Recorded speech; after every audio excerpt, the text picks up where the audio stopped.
आज हम जिस फिल्म की बात करने वाले हैं, I am sure car lovers के लिए एक बड़ी इंटरेस्टिंग मूवी होगी। टेक्नोलॉजी कैसे आपकी मदद कर सकती है और कैसे आपकी मदद में रुकावट बन सकती है, इस मूवी में बखूबी दिखाया गया है। तो आइए सुनते हैं इस फिल्म की कहानी, जिसका नाम है मोनोलिथ। मूवी की शुरुआत में एक एड प्ले होता है जिसमें एक गाड़ी मोनोलिथ दिखाई जाती है। मोनोलिथ के सेफ्टी फीचर्स बहुत कमाल के थे। उसका ग्लास अनब्रेकेबल था और गाड़ी की बॉडी बहुत मजबूत थी। इन फीचर्स की वजह से कोई इस गाड़ी से चोरी नहीं कर सकता था और न ही इसको तोड़ सकता था। इस गाड़ी में एक आर्टिफिशियल इंटेलिजेंस सिस्टम भी लगा हुआ था जिससे यूजर बात कर सकता था। वर्चुअल असिस्टेंट का नाम लिलिथ था जो यूजर का एक्सपीरियंस बेटर बनाती थी। एक औरत सैंड्रा के पास ये मोनोलिथ कार होती है। वो उसमें बैठकर अपने 2 साल के बेबी डेविड को लेकर उसकी दादी के घर जा रही होती है। सैंड्रा लिलिथ से बात कर रही थी और बता रही थी कि उसके हस्बैंड का नाम कार्ल है। कार्ल एक पायलट होते हैं और अपने काम की वजह से वो आज उनके साथ नहीं आ पाए। मोनोलिथ इतनी एडवांस थी कि उसमें बैठे हुए लोगों का वजन कैलकुलेट करती थी। अब सैंड्रा को कार्ल का वीडियो कॉल आता है और इसका वीडियो गाड़ी में डिस्प्ले होता है। कार्ल बताता है कि वो सेंट्रल एयरपोर्ट पर है और उसकी ड्यूटी अभी खत्म हो गई है और वो उनको बहुत मिस कर रहा है। कार्ल के दरवाजे पर कोई नॉक करता है और वो सैंड्रा को बाय बोलकर चला जाता है। सैंड्रा का बेटा डेविड गाड़ी में बैठा बोर हो गया था, इसलिए वो सैंड्रा को परेशान करने लगता है। तो उसे बहलाने के लिए सैंड्रा अपना फोन दे देती है। इसके बाद सैंड्रा गाड़ी में गैस डलवाने के लिए गैस स्टेशन पर रुक जाती है। वहाँ वो डेविड को वॉशरूम में लेकर उसका डायपर चेंज करती है और गैस स्टेशन पर उसके लिए कुछ स्नैक्स भी लेती है। जब वो स्नैक्स खरीद रही होती है, वो देखती है कि कोई उसकी गाड़ी के अंदर जाने की कोशिश कर रहा था, पर सैंड्रा बिल्कुल परेशान नहीं थी। वो अपने स्मार्टफोन से ही गाड़ी को लॉक कर देती है, लेकिन तब तक डेविड गायब हो जाता है। जब सैंड्रा नोटिस करती है कि डेविड उसके साथ नहीं है, वो पूरे सुपरमार्केट में चिल्लाने लगती है, पर कुछ ही देर में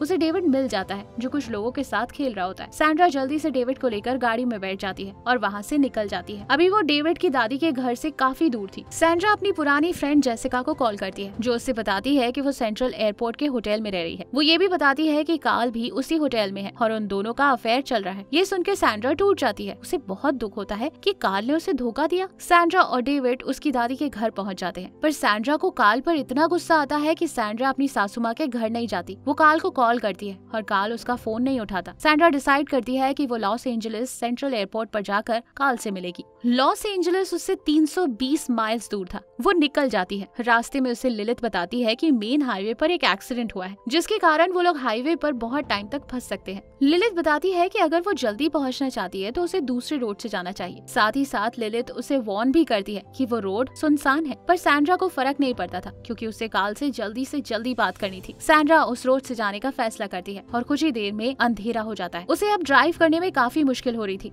क्योंकि वहाँ पर काफी फॉग था। सैंड्रा को आसपास रुकने के लिए किसी का घर भी नजर नहीं आ रहा था। कुछ ही देर बाद सैंड्रा को एक इलेक्ट्रिकल स्टेशन दिखता है, पर उसे वहाँ भी कोई नजर नहीं आता। उस रास्ते में सिर्फ जंगली जानवर थे। अंधेरे की वजह से सैंड्रा की गाड़ी एक डियर से टकरा जाती है। टक्कर की वजह से डेविड रोने लगता है और सैंड्रा फिर से उसे अपना स्मार्टफोन देती है। इसके बाद सैंड्रा गाड़ी से नीचे उतर जाती है ताकि वो डियर को देख सके। वो डियर मर चुका था और उसकी गाड़ी में फंस गया था, जिसके कारण सैंड्रा गाड़ी भी मूव नहीं कर पा रही थी। दूसरी तरफ डेविड गाड़ी में बैठा स्मार्टफोन के साथ खेल रहा होता है और वो गलती से गाड़ी के AI ऐप को खोल देता है और वॉल्ट फीचर्स ऑन कर देता है। इस फीचर से गाड़ी लॉक हो जाती है और बाहर का कोई भी इंसान अब अंदर नहीं आ सकता था। सैंड्रा को रियलाइज होता है कि डेविड ने वॉल्ट फीचर ऑन कर दिया है, जिसके कारण वो बहुत परेशान होती है। वो गाड़ी के बाहर थी और डेविड गाड़ी के अंदर बंद हो चुका था। सैंड्रा के पास गाड़ी खोलने का कोई तरीका नहीं था। वो गाड़ी की विंडो से डेविड को समझाती है कि फोन पर वॉल्ट ऑप्शन को ऑफ करे, पर डेविड को कुछ समझ नहीं आता। सैंड्रा इतनी परेशान हो जाती है कि वो चिल्लाने लगती है, जिसकी वजह से डेविड डर जाता है और उसके हाथ से स्मार्टफोन गिरकर सीट के नीचे चला जाता है। इसके बाद सैंड्रा गाड़ी के शीशे तोड़ने की कोशिश करती है, पर वो नाकाम होती है। वो शीशे को पत्थर से तोड़ने की कोशिश करती है, पर शीशे पर एक खरोच भी नहीं आती। ये गाड़ी बिल्कुल वैसी ही थी जैसा एड में बताया गया था। सैंड्रा इसके बाद इलेक्ट्रिकल स्टेशन पर जाती है, ये सोच के कि शायद वहाँ पर कोई मदद मिल जाएगी, पर वहाँ भी उसे कोई नहीं मिलता। वो अंदर जाकर फ्लैश लाइट और एक फ्रिंच लेती है ताकि वो गाड़ी का शीशा तोड़ सके। जब वो स्टेशन से निकलती है तो उसे महसूस होता है कि कोई जंगली जानवर उसका पीछा कर रहा है। वो देखती है कि एक कोयटी उसके पीछे था, यानी एक जंगली कुत्ते जैसा दिखने वाला वुल्फ। वो भागकर गाड़ी की छत पर जाती है। कोयोटे गाड़ी के नीचे उसका वेट कर रहा था। कोयोटे को भगाने के लिए वो व्रेंच से गाड़ी का शीशा तोड़ने की कोशिश करती है, जिससे अलार्म बजने लगता है और कोयोटे डर के भाग जाता है। कुछ देर में सैंड्रा देखती है कि डेविड को सांस लेने में दिक्कत हो रही थी क्योंकि वो डर गया था। वो उसे गाड़ी के बाहर से काम करती है और वो सो जाता है। सैंड्रा खुद भी गाड़ी की छत पर सो जाती है और अगले दिन सुबह उठकर देखती है कि गाड़ी में डेविड बहुत डिहाइड्रेटेड था क्योंकि उसने कल से कुछ खाया पिया नहीं था, जिसके कारण वो बहुत कमजोर कमजोर नजर आ रहा था। गाड़ी का AI फीचर दिखाता है कि टेम्परेचर बढ़ रहा है। सैंड्रा को समझ नहीं आता कि अब वो क्या करे। उसे आसपास में कोई भी इंसान नजर नहीं आ रहा था। वो तय करती है कि वो डेविड को गाड़ी में छोड़कर रोड पर आगे चली जाएगी ताकि वो कोई हेल्प ला सके। हालांकि सैंड्रा भी अभी तक बहुत डिहाइड्रेटेड हो चुकी थी, पर उसके पास कोई ऑप्शन नहीं था। रास्ते में उसे एक रिवर मिलती है जहाँ वो पानी पीती है। उसके बाद वो फिर से चलना शुरू करती है। कुछ देर बाद उसे एक पुराना जेट नजर आता है। दूसरी तरफ गाड़ी का टेम्परेचर काफी बढ़ रहा होता है और डेविड को बहुत गर्मी हो रही थी। गाड़ी के इमरजेंसी कूलिंग फैंस खुद ऑन हो जाते हैं। यहाँ सैंड्रा जेट के पास जाती है और उसे वहाँ अल्कोहल, पुराने टायर्स और गैसोलीन मिलती है। वो थोड़ा अल्कोहल पीती है, जिसके बाद वो टायर्स को आग लगाती है ताकि किसी को सिग्नल मिले। इसके बाद वो गैसोलीन के एक कैन में पानी भरती है और डेविड के पास जाती है। जब वो डेविड के पास पहुँचती है तो देखती है डेविड बहुत लाल हो गया था। सैंड्रा उसे गाड़ी के बाहर बुलाती है, पर डेविड जवाब नहीं देता क्योंकि वो बेहोश हुआ था। गाड़ी का टेम्परेचर बहुत तेजी से बढ़ रहा था, इसलिए सैंड्रा कैन में लाया हुआ पानी गाड़ी पर डाल देती है, पर उससे कुछ नहीं होता। सैंड्रा फ्रस्ट्रेटेड होती है और फिर से गाड़ी के शीशे तोड़ने की कोशिश करती है, पर इस बार भी उसे कोई सफलता नहीं मिलती। इसके बाद सैंड्रा गाड़ी के बाहर छोटी सी आग लगाती है ताकि धुआं गाड़ी के सेंसर विंडो को खोल दे, पर ऐसा नहीं होता और उल्टा गाड़ी के एग्जॉस्ट फैन बंद हो जाते हैं ताकि धुआं गाड़ी में न घुसे। सैंड्रा को समझ नहीं आता कि अब वो क्या करे। वो जमीन पर बैठ जाती है और कुछ ही सेकंड्स में उसे एक सपना आता है जिसमें 1 साल बाद कार्ल और सैंड्रा इसी जगह पर आते हैं जहाँ डेविड की मौत होती है। सैंड्रा अचानक कुछ आवाज से जाग जाती है, पर वो आवाज भी उसके सपने में ही थी। सैंड्रा के सामने फिर से कोयोटे आते हैं। वो गाड़ी की छत पर चढ़ने की कोशिश करती है, पर गाड़ी इतनी गर्म होती है कि वो छत पर नहीं चढ़ पाती। सैंड्रा खुद को बचाने के लिए गाड़ी के नीचे जाती है जहाँ कोयोटे उसकी टांग काट लेते हैं। यहाँ सैंड्रा को समझ आता है कि वो कोयोटे असल में गाड़ी के नीचे फंसे हुए डियर की डेड बॉडी को लेने के लिए आए हैं। सैंड्रा वो डियर की डेड बॉडी निकाल देती है। कोयोटे उसे लेकर वहाँ से चला जाता है, लेकिन इसके बाद और भी ज्यादा बड़ी मुसीबत आती है। गाड़ी अपनी जगह से नहीं हिल रही थी क्योंकि उसके नीचे डियर फंसा हुआ था, पर जब सैंड्रा ने डियर निकाल दिया तो गाड़ी पीछे की तरफ जाने लगी। सैंड्रा गाड़ी को रोकने की बहुत कोशिश करती है, पर वो नाकाम होती है। गाड़ी पहाड़ से नीचे गिरने वाली थी, पर तभी रास्ते में एक छोटा सा पत्थर गाड़ी को रोक लेता है। सैंड्रा के दिमाग में ख्याल आता है। वो सोचती है कि वो पहाड़ से गाड़ी को गिरा दे ताकि गाड़ी के शीशे टूट जाए। उसे पता था कि इसमें रिस्क है कि डेविड की जान चली जाएगी, और ये भी चांस था कि सिर्फ गाड़ी के शीशे टूटे और डेविड बच जाए। उसे कोई ऑप्शन नजर नहीं आ रहा था और वो डिसाइड करती है कि वो गाड़ी को पहाड़ से गिरा देगी। सैंड्रा गाड़ी के नीचे से पत्थर निकाल देती है और गाड़ी को पहाड़ से धक्का देती है। जैसे ही गाड़ी नीचे गिरने लगती है, उसका AI सिस्टम डिटेक्ट कर लेता है। कुछ ही सेकंड्स में गाड़ी खुद को हवा में बैलेंस करती है, जिसकी वजह से डेविड को कुछ नहीं होता और गाड़ी परफेक्ट कंडीशन में नीचे आती है क्योंकि AI ने डिटेक्ट कर लिया था कि एक्सीडेंट हुआ है। और एक्सीडेंट के दौरान ही गाड़ी का वॉल्ट फीचर खुद से ऑफ हो जाता है और दरवाजे खुल जाते हैं। सैंड्रा जल्दी से गाड़ी के पास पहुंचती है और डेविड को बाहर निकालती है। वो डेविड के सभी कपड़े निकाल देती है ताकि उसकी बॉडी का टेम्परेचर कम हो जाए, और जल्दी से गाड़ी में बैठ के वो ऑफ रोड फीचर ऑन करती है, जिसकी मदद से वो पहाड़ पर गाड़ी बहुत आसानी से चला देती है और यहाँ तक कि वो रास्ते में किसी पत्थर को भी तोड़कर निकल जाती है। वो सीधा हॉस्पिटल की तरफ निकल जाती है जहाँ वो डेविड को एडमिट कर देती है। डॉक्टर्स डेविड को बहुत सारे ट्यूब्स लगा देते हैं और सैंड्रा के रूम में ही रखते हैं। सैंड्रा डेविड को इस हाल में देखकर बहुत परेशान थी, पर कुछ ही देर बाद डेविड आंखें खोलता है